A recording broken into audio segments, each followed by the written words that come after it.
Hello everyone. आज फिर से आप सभी के लिए जीएस के क्वेश्चन लाए गए हैं, तो शुरू करते हैं पहले क्वेश्चन से।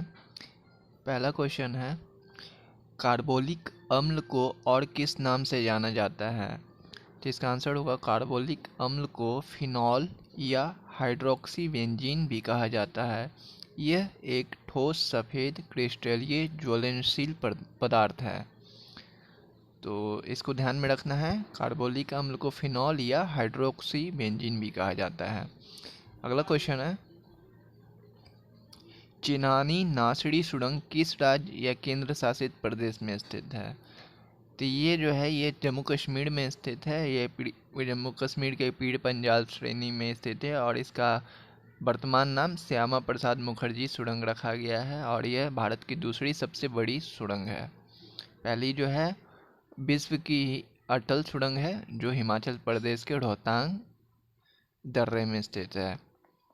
नेक्स्ट, कायाकल्प पुरस्कार किस मंत्रालय द्वारा दिया जाता है? तो ये स्वास्थ्य एवं परिवार कल्याण मंत्रालय द्वारा दिया जाता है। किस ग्रंथि द्वारा थायरोक्सिन हार्मोन का स्रावन होता है?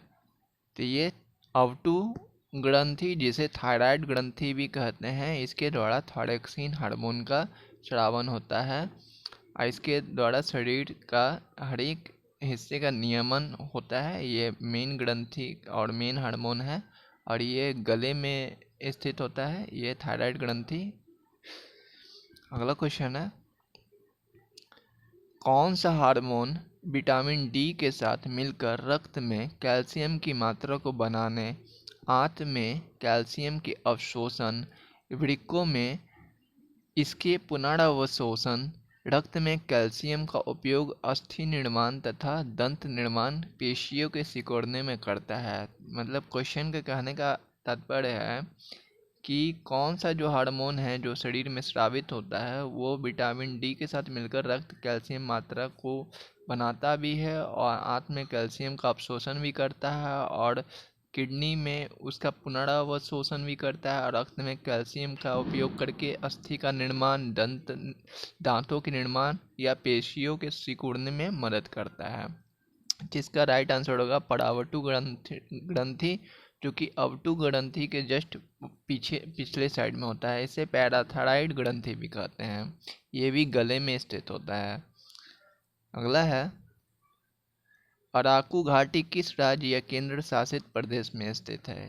तो ये आंध्र प्रदेश में स्थित है। वस्तु एवं सेवा कर अधिनियम कब लागू हुआ? तो ये अधिनियम 1 जुलाई 2017 को लागू हुआ और यह विजय केलकर समिति की सिफारिश पर यह अधिनियम लाया गया था और यह पारित हुआ था अगस्त 2016 में। इसके तहत 5 प्रकार के कर स्लैब हैं: 0%, 5%, 12%, 18% एंड 28%। तो हर एक चीज़ को याद रखना है, क्वेश्चन में कुछ भी पूछ सकता है। कब पारित हुआ? तो अगस्त 2016 में। कब लागू हुआ? 1 जुलाई 2017 को। और 5 प्रकार का कर स्लैब है और विजय केलकर समिति की सिफारिश पर लागू किया गया। नेक्स्ट, वस्तु एवं सेवा कर लागू करने वाला भारत का विश्व में कौन सा स्थान है? तो इसका 161वां स्थान है। मतलब इसके पहले 160 देशों ने इसे पहले ही लागू कर दिया था और पहला जो देश था वो फ्रांस था, और जिसने वस्तु एवं सेवा कर, जिसको जीएसटी भी कहते हैं, लागू किया था। और भारत में असम जो राज्य था वो पहला राज्य था जिसने वस्तु एवं सेवा कर अधिनियम लागू किया था। ब्रिटिश भारत में पावना विद्रोह कहाँ हुआ था? तो ये बंगाल में 1873 से 1876 के मध्य हुआ था और इसके प्रमुख नेता थे जो ईशान चंद्र राय, शंभूपाल थे, और इस समय के जो बंकिम चंद्र चट्टोपाध्याय और आरसी दत्त जो बुद्धिजीवी थे, इन्होंने भी इस विद्रोह का समर्थन किया था। ये अधिक लगान के विरुद्ध किया गया विद्रोह था बंगाल में, और इसमें अधिकतर जो रैयत या किसान जो थे वो मुस्लिम थे। किसान जो थे वो मुस्लिम थे और ज़मींदार जो थे हिंदू थे। और यह कुछ अधिकतर मात्रा में अहिंसक आंदोलन था और उस समय जो कैंपबेल जो गवर्नर थे वहाँ के, उन्होंने इस मांग को उचित बताया था। तो पीसीएस वगैरह एग्ज़ाम में आपको डिटेल में भी क्वेश्चन पूछा जाता है स्टेटमेंट के तौर पे, तो इस हर एक स्टेटमेंट को आपको ध्यान में रखना होगा। तो इसलिए पूरा विस्तृत व्याख्या की जाती है क्वेश्चन के आंसर के रूप में। अगला क्वेश्चन है, किस विद्रोह में किसानों ने मांग की थी कि वे सिर्फ और सिर्फ महामहिम महारानी के रैयत होना चाहते हैं? मतलब जो ब्रिटिश महारानी थी उनके अधीन होना चाहते थे किसान, और ब्रिटिश इंडिया कंपनी के अधीन नहीं रहना चाहते थे। तो ये पावना विद्रोह ही था जो बंगाल में हुआ था, इसके तहत किसानों ने ये मांग उठाई थी। फोटो इलेक्ट्रिक प्रभाव की खोज सर्वप्रथम किसने की थी? तो हेनरिक रुडोल्फ हर्ट्ज ने 1887 में इस फोटो इलेक्ट्रिक प्रभाव की खोज की थी।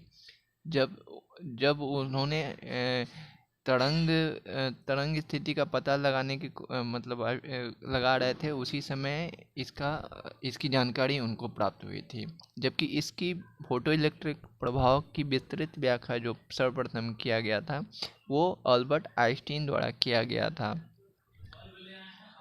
और ये फोटो इलेक्ट्रिक प्रभाव या प्रकाश विद्युत प्रभाव एक ऐसी घटना है जिसमें किसी धातु पर प्रकाश पड़ने पर उसकी सतह से इलेक्ट्रॉन बाहर निकल जाते हैं, तो उसको प्रकाश विद्युत प्रभाव कहा जाता है। अल्बर्ट आइंस्टीन को किसके लिए नोबेल पुरस्कार दिया गया था? इनको 1921 में प्रकाश विद्युत प्रभाव के लिए भौतिकी का नोबेल पुरस्कार प्रदान किया गया था। तो ये आज के प्रश्न उत्तर रहे हैं। उम्मीद करते हैं कि आप सभी को पसंद आए होंगे। धन्यवाद।